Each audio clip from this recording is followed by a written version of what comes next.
Na mtazamaji, karibu kwenye kipindi chetu cha Sauti ya Vijana. Leo kama jinsi unavyotazama, tuko katika kaunti ya Nakuru ambapo tunaungana na wasanii wawili na wataweza kutuelekeza na kutuambia tutakuwa tunasoma jambo jipya kutoka kwao, mambo kuhusiana na safari yao ya kipaji imekuwa vipi, changamoto ambazo wamekuwa wakizipitia. Tutakuwa tukisoma jambo jipya. Hivyo ni vyema wewe ambaye ni content creator uko pale, kaa kwenye hii show utasoma jambo jipya. Jina langu nafahamika Jenga David. Guys, happy new year. Happy new year. Mko fiti. Tuko fiti, tuko wasanii wenyewe kutoka Nakuru. Yes. Wow, I'm happy by the to meet. Tuanzie pale hivyo, tuambie majina yako. Yeah. Yes. Majina ya usanii ama kamili? Yeah, tupe majina ya usanii alafu utatupea majina yako sasa wewe mwenyewe. Okay, kwa Nilipewa mitandao. na mama yako. Okay, kwa mitandao najiita Kamos Junior, kote, lakini majina yangu kamili ni David Mwangi. Yes, kwa majina guys, Mr. Celeb, Dante, all platforms. Sasa hizo ni TikTok, YouTube, Instagram, Facebook. Kwa majina ambayo iko kwa ID ni Daniel Gedhiga Ngodho. Mimi msanii content creator Nakuru. Thank you. Ngodho mwenyewe. Yes. Sijui tuanze na Kamos Junior, safari yako ya talent imekuwa vipi na kupeleka aje by the so far?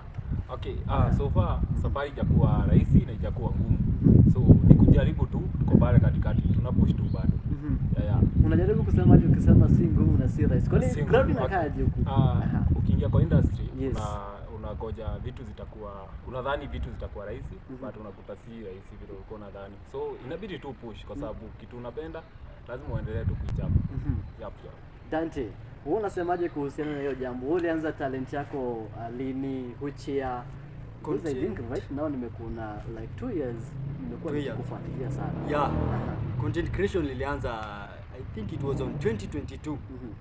Ambapo nilianza shooting ile kidogo, challenges za TikTok. Safari haijakuwa poa sana, lakini ni poa kwa sababu tunashukuru Mungu. Tumework kwa ile uwezo ametupa. Unajua kuna challenges ambazo zina face na lazima as a human you must face them. Yeah. So ni kupambana tu. Okay. Sasa Kamos Junior, ni nini ilikuinspire sana ukajipata sasa wewe ni msanii, wewe unaigiza, Okay, una consider tu kwa life yako vile unaenda, unaona tu unaweza ingia kwa usanii na unajaribu tu. Ni kujaribu tu, tunajaribu hivi vitu tuko nazo, lakini tunajaribu tu. Ikifunguka tunaenda nayo sasa. Yeah. Kuna hii kitu ambayo nimekuwa nikiona sana. Yeah. Dante, nimeona ukiact kama mwanafunzi, mara nyingine naona ukiact kama msanii wa pale barabarani. Yaani characters kama hizo. Hivi ni mbinu gani ambao unaitumia kujiingiza hasa kwenye kama huyo mtu, like unact kama huyo mtu kabisa? So hii inaweza sema ni kitu inakujanga, kunasikia content creation ni creating, just create tu kwa akili and then unaileta kwa ground, unashare na kwa colleagues and then mnajaribu kuiunda, create. So unajaribu create maybe situation yenye may happen ama kitu yenye wewe unaimagine tu inaweza happen. Alright. Maybe kama student create, kama bado msetua hivi content creator mwingine create tu and then unaileta kwa ground, shoot. Audience wana watch, wana check view yenye inaendelea. Hasa tukikuja kwako Bwana Mwangi, ni changamoto gani umekuwa ukizipitia industry ya uigizaji? Okay. Changamoto ni mingi kwa sababu ukianza wewe ni young content creator na ndio unajaribu sasa ku make it content kuje ndani yako. So ukiangalia wale wako pale hivyo juu yako, so wale wako pale juu yako wataki kukusupport sana. Unaona? So ukijaribu kufanya connection ndio upige content na mtu wako pale juu, inakuwa ngumu kwa sababu hata yako busy anatafuta content. So inabidi wewe unajituma peke yako. Hiyo ni challenge moja kwa sababu unajua msanii yako juu anaweza unua msanii yako hapa chini. Ampeleke pale juu hata huyo ndio umpeleke pale juu uweze kununua mwingine. But mambo ni different.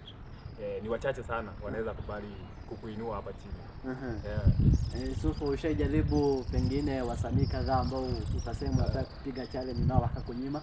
Wasanii ni wengi na hiyo inakuwa obvious. Inakuwa obvious tu kwa industry. Alafu akakunyima hiyo challenge. Okay, ni wengi lakini sasa Okay, ni wengi tu, lakini sasa unakuta wamekuambia tuko busy, tupatane kesho ina fail. Inakuwa tu hivyo. So ukiona hivyo unabidi tu unajituma tu na pesi yako. Kwako Dante, maana nimeona kwamba ukiatika characters tofauti, ni gani sana ambao wewe unaipendelea sana? Unaona hii ndio napenda kuact kama mwanafunzi, au napenda kuact kama tu msanii yule tu? Most of the time mimi napenda kuact mambo na lifestyle. Benye life iko, situations ina happen kwa life. Yani kueducate watu mambo na lifestyle. Ndio most of the videos hata ukiona na create kueducate watu kufanya hivi as in, so lifestyle sana. Kweli kabisa umeliguzia kuhusu kueducate. Hivi message ambazo huwa mnazieneza kupitia talanta zenyu mnazitoa wapi?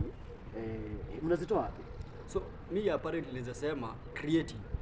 Ukikaa tu hivi tu umefikiria tu hivi, maybe venye yuko busy. Alright. Umecreate something kwa akili hivi imekaa.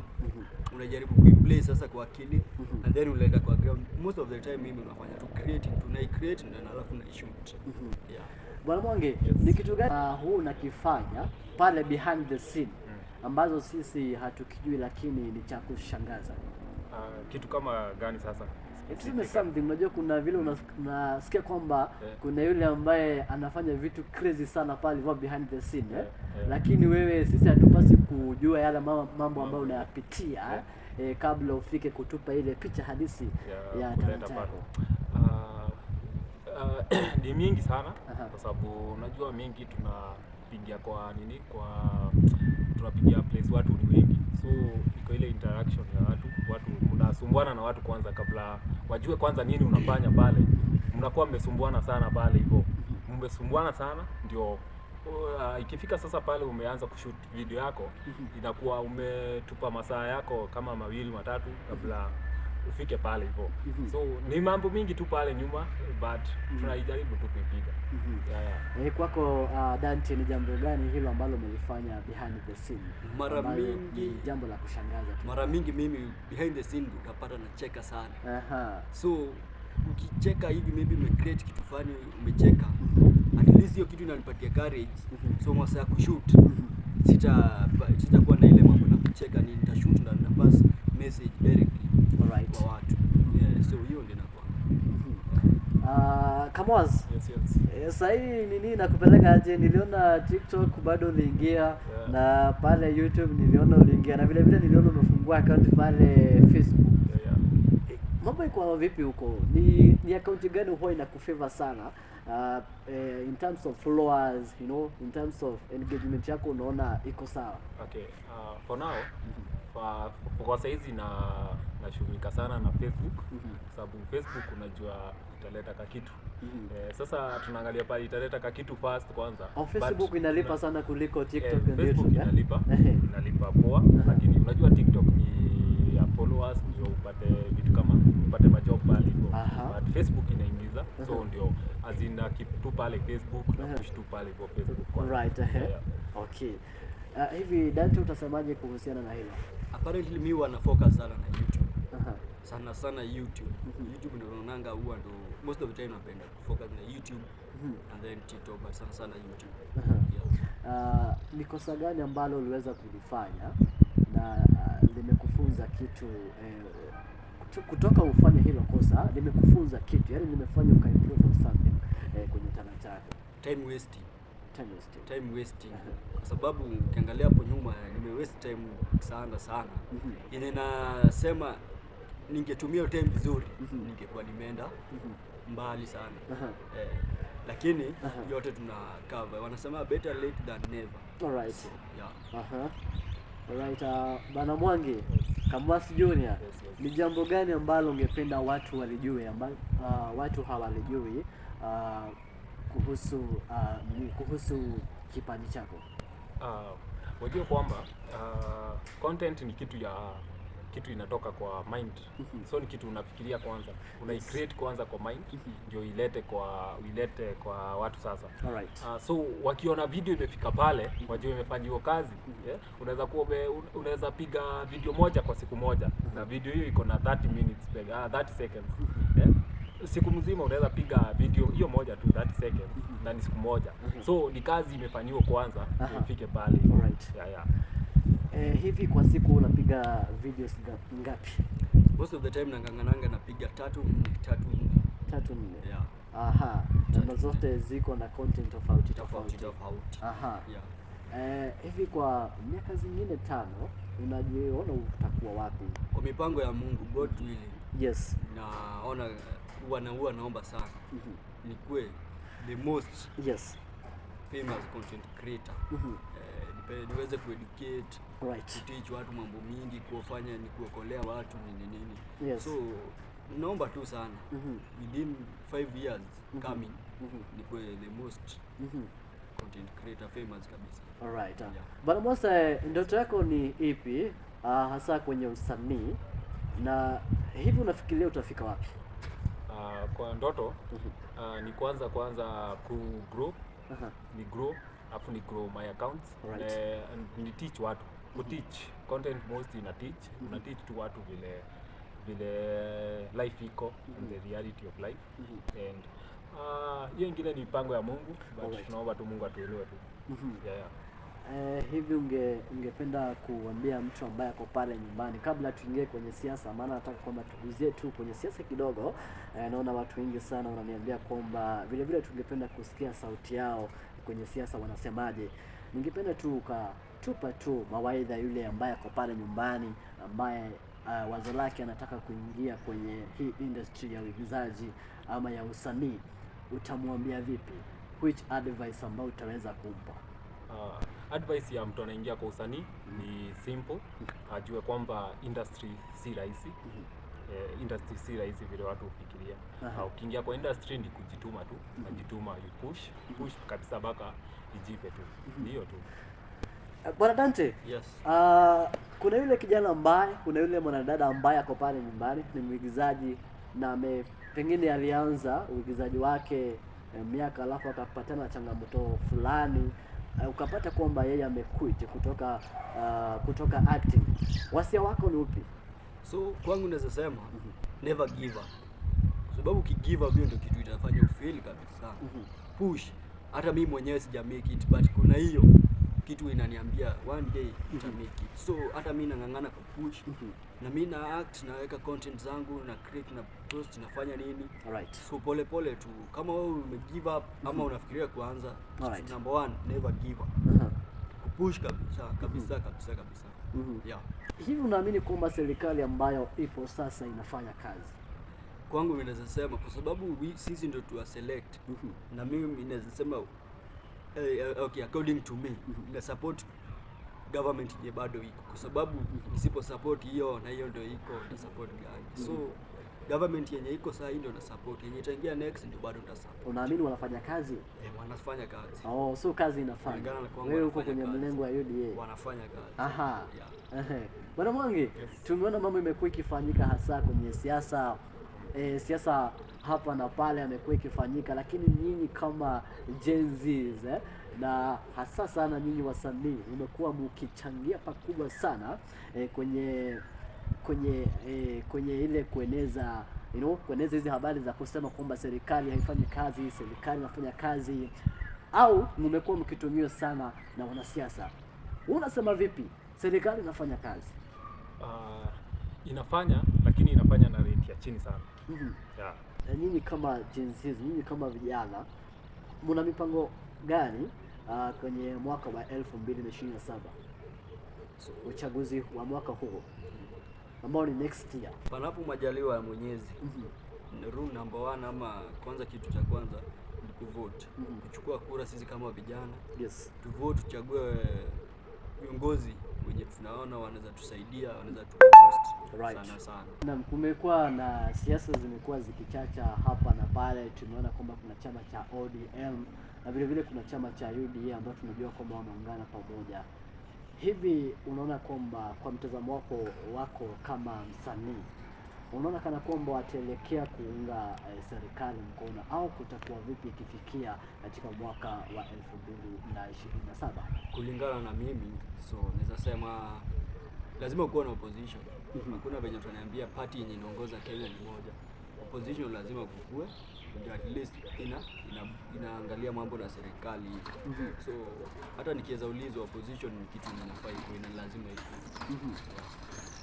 Bwana Mwangi, unaamini kwamba chama cha ODM kinachukua nafasi kubwa kwenye siasa za nchi ya Kenya, au unaona kwamba kama ikifikia mwaka wa 2027 watakuwa wameunga UDA au kutakuwa vipi? Kwa saizi bado wako kwa broad base, bado wako kwa serikali, lakini ODM saizi haina ile jina kubwa ilikuwa nayo saizi, kwa sababu kiongozi wao ametoka hapo. So ile chama bado inayumba, inashindwa ni kuingia kwa serikali ama ni kutoka, kwa sababu bado wanataka kiongozi wao wa kuongoza. Wanataka kuwa kwa serikali, wanataka kuwa bado kwa upande wa upinzani bado. Kama msanii, unaona ni vyema kwamba sisi kama wananchi tukaweza tukaaminia uongozi kwenye mlengo wa chama cha ODM? Itabidi tu tuaminie, lakini si vile sana, kwa sababu kama malengo ambayo ilikuwa na serikali itaweza kutimizwa vile inastahili, na saizi tuko 2026, tumebakisha tu huu mwaka ujao ni uchaguzi.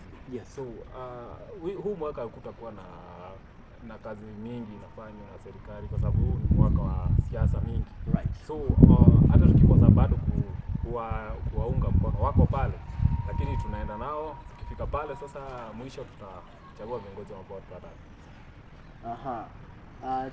Vile nimeona kwamba chama cha DCP, kiongozi wa chama cha DCP Rigathi Gachagua alikuwa amenyamaza kidogo, tena tumeona kwamba amerudi, na sijui kwamba tuna picha ya kuweza kuelewa ni nani ambaye ataweza kusimamisha katika kama mgombaniaji wa kiti cha rais.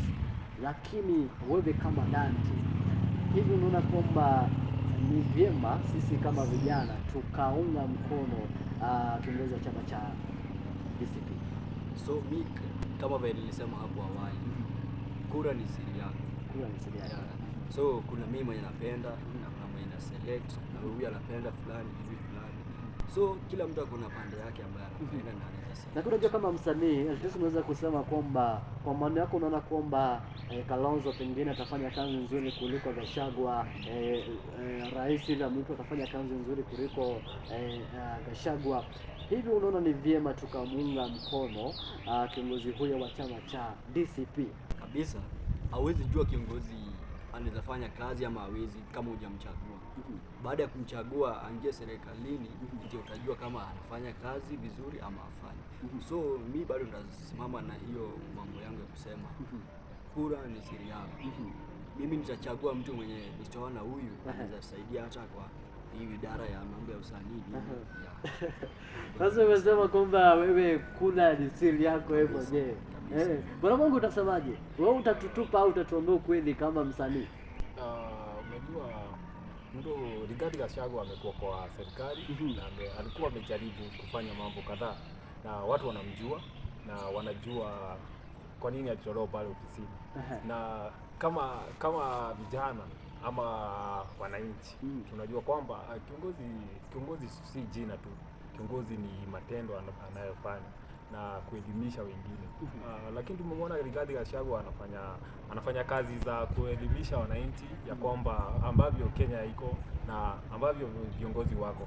So Rigathi Gachagua ni mzuri kwa uongozi, lakini sidhani kwa saizi anastahili kuwa katika uongozi wa kuwa president, but anaweza kuwa advisor wa serikali tu pale hivyo. Unaunga kiongozi mgari ambaye unaona kwamba atasimama, anaweza kuwa kiongozi mzuri katika nchi ya Kenya? Okay, viongozi ni wengi, lakini nadhani wakishikana kama opposition watoe kiongozi mzuri, kwa sababu tumemwona huyu our president, kazi yake bado inatimia vile, na wanasema ya kwamba wataungana wamuunge mtu mmoja mkono. So tutakuwa pale tuone kama wakichagua ni Matiang'i, tutaangalia tu kazi yake ilikuwaje. Kama ni Kalonzo ni hivyo, kiongozi ni kiongozi. Hivi Bwana Mwangi, tumeona kwamba Rigathi Gachagua Rais William Ruto na vile vile chama cha ODM. Yaani kila chama wanajaribu jinsi wawezavyo wataweza kuteka vijana, hasa wawe wafuasi ama wawe wa kuwachagua katika mwaka wa 2027, na vile vile tuliweza kuona walitumia jambo hilo hilo kuweza katika ule uchaguzi ambao ulikuwa katika Mbeere North, na tukaona vijana ndio walikuwa percentage ya juu zaidi kwenye uchaguzi ule. Ina maana kwamba wanajaribu jinsi wawezavyo you know, like ile kuvutia vijana wawe wa kuweza kuwaunga. Unasemaje kuhusiana na hilo? Unajua kwamba serikali iko na uwezo kwa sababu iko pale, hiyo ndio serikali inaongoza. So serikali iko na uwezo wote inaweza fanya ndiposa kiongozi fulani aingizwe katika hiyo nafasi, lakini huu uchaguzi ujao itakuwa kila mtu anajing'ang'ania pale ataingia. So hakuna president atakuwa anasimama na kiongozi ati atakuwa anasimama na governor wa Nakuru ama governor wa wapi, atakuwa anajipigania yeye mwenyewe na chama chake. So wakati ule itakuwa mgumu sana, lakini pesa zitatumika kwa vijana, kwa sababu unajua makazi hakuna, vijana wako vile. So vijana wanatamaa sana ya pesa, ndio maana inawapeleka kufanya na kuchagua viongozi ambao wameonyeshwa na serikali, lakini si hao wana 2027. Yes, do you think tutamess tu hivi tuanze sisi kama vijana? Hiyo itakuwa tu kawaida, kwa sababu vijana tunaangalia tu hii 2,000 3,000 tumepewa leo, lakini hata 5,000, lakini 5,000 huwezi kula kwa muda wa miaka 5. Hiyo ni kitu iko, lakini vijana tungekuwa tu kwa kuangalia hapa, tuangalie pale mbele vile kuko. Dante, unaamini kwamba vijana wanachangia pakubwa sana? Tukiangalia kama wakati wa 2022 election ya 2022, wengi walimuunga mkono Rais William Ruto, si ndio? Kwa sasa wanasema kwamba Rais William Ruto hakupaswa kuwa ama sio kiongozi mzuri kwa sasa. Unaamini kwamba vijana wamechangia pakubwa kwenye mistakes kama hizo? Wamechangia kwa sababu kama venye mwenzangu amesema, vijana mara mingi sisi tunaongozwa na tamaa. Sasa baada ya kupatiwa pesa, tunaona pesa ndio kila kitu, tunafanya tu maamuzi ya haraka bila kufanya decision nzuri. Right. So wanachangia sana, percentage kubwa ni youths. Tukimalizia, utasemaje kuhusiana na uchaguzi ambao tunaelekea na kampeni ambazo ziko mbele yetu sasa? Utaambia vipi vijana wale ambao wako nyumbani? Uchaguzi ujao utakuwa uchaguzi mkubwa na ambao utakuwa umelenga pande mbili tu, ambao upande wa serikali na upande wa opposition. Vijana na wazazi wanastahili wakuwe makini sana wakichagua viongozi. Tusichague kiongozi kwa sababu amejipatia 200, 500 hapa hivi, lakini tuangalie kiongozi ako na vision, ako na maoni ya kuwafanyia kazi. Tusiangalie tu kiongozi ati wewe umesimama tu hivi uko straight, wewe ni kiongozi, lakini tuangalie huyu kiongozi tutamchagua atafanya kazi gani. Bwana Dan, wasi wako ni upi kwenye siasa, hasa kwenye vijana ambao ni wenzako, wasanii ambao wanatumika kuvutia wananchi? Mimi ningeomba tu vijana wenzangu tuwe safe wakati wa uchaguzi, campaign zote tuwe safe, tufanye decision nzuri na mambo itakuwa tu poa. Maana naona kwamba saa yetu imetukimbiza sana. Ningependa tu ukapeana social media za handles zako and tukimalizia. Vile nilikuwa nimesema ni Kamwas Junior Quarter. Right. Nawashukuru watazamaji, mafans wa Mr. Celeb Dante. Stay tuned kabisa. Kila mtu anajua TikTok, YouTube, Instagram, Facebook, Mr. Celeb Dante. Shukran. Alright, thank you so much kwa kuweza kuwa pamoja nami kwa hii show. Niliwaita na kukuja. Nashukuru sana. Ladies and gentlemen, thank you so much kwako wewe mtazamaji, umekuwa pamoja nasi tangia wakati tulianza hadi sasa tumekuwa tukitamatisha show yetu siku ya leo. Big up so much. Till next time, I love you so much. My name is Jenga Ndolo.